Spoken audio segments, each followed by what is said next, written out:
उनके गुनाह मेरी गुस्ताखियों से बड़े हो जाते, उनके गुनाह मेरी गुस्ताखियों से बड़े हो जाते अगर वो खुद आईने के सामने खड़े हो जाते।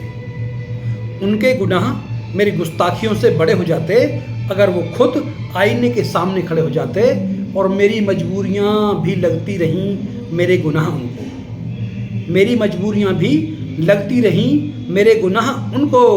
बहुत समझाया और न सुनाई अपनी आह उनको, कि मेरी मजबूरियां भी लगती रहीं मेरे गुनाह उनको। बहुत समझाया और न सुनाई अपनी आह उनको।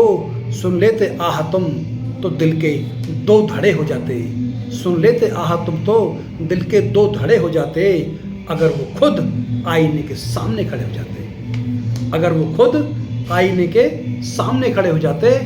और रवैया गर्म ही रखा, रवैया गर्म ही रखा मेरी हर एक छोटी बात पर, कि रवैया गर्म ही रखा मेरी हर एक छोटी बात पर।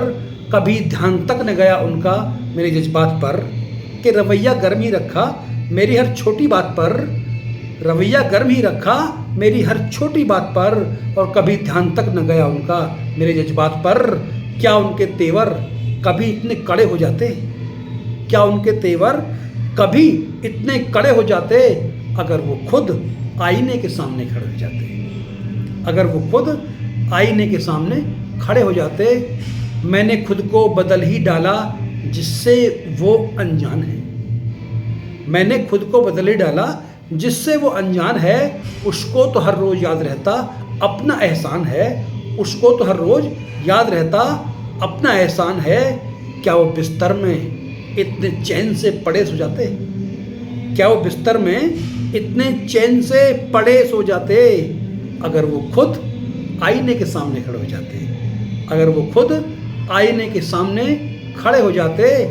और तुझको तेरी राह मुबारक, तुझको तेरी राह मुबारक हम पहले से हो जाएंगे, तुझको तेरी राह मुबारक हम पहले से हो जाएंगे। कुछ वर्षों तेरी याद रहेगी, कुछ सालों ना सो पाएंगे, कि तुझको तेरी राह मुबारक, तुझको तेरी राह मुबारक हम पहले से हो जाएंगे। कुछ वर्षों तेरी याद रहेगी, कुछ सालों न सो पाएंगे। जो भी दिल ही दिल में, वो भी दिल ही दिल में इतने ही बड़े हो जाते, वो भी दिल ही दिल में इतने ही बड़े हो जाते अगर वो खुद आईने के सामने खड़े हो जाते, अगर वो खुद आईने के सामने खड़े हो जाते।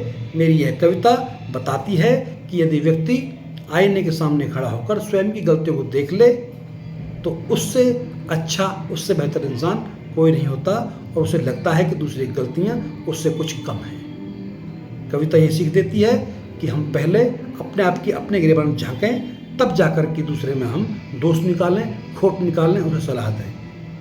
तो आप सबसे निवेदन है कि ध्यान रखें, पहले स्वयं को देखें और उसके बाद किसी और में खोट निकालें। बहुत बहुत धन्यवाद मित्रों। अगर आपको लगी हो कि ये गज़ल, आपको लगे कि ये गज़ल या कविता जिसे आप क्यों कहें अच्छी लगी है, पसंद आई है, तो आप इसे लाइक करें, शेयर करें और मेरे चैनल विकट कवि को सब्सक्राइब अवश्य करें मित्रों। धन्यवाद मित्रों। जय हिंद, जय भारत।